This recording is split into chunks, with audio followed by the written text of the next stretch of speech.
Gentleman from Minnesota. Well, thank you, Mr. Chairman. Move to strike the last word.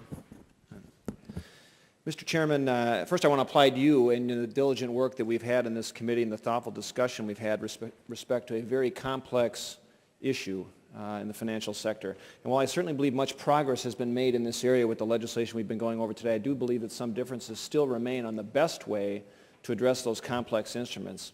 I want to speak just briefly in support of the Garrett alternative as a better way to make the regulatory changes that our economy needs right now and still address the shortcomings that we have in the current market. While there certainly have been some bad actors in this sector of the financial system that have been exhibited by short-term speculation, questionable instruments like credit default swaps, and completely reshaping this market now with legislation could actually harm these end users, consumers, and job growth. And we've heard right here, many businesses use derivatives to manage various risks associated with operating their business. In fact, several Minnesota companies came to this committee and testified regarding the very valuable role that derivatives play in their business operations.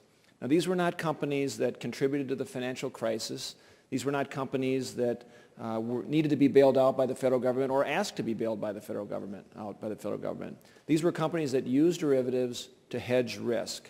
And these companies now use this as a valuable tool. They are valuable job creators.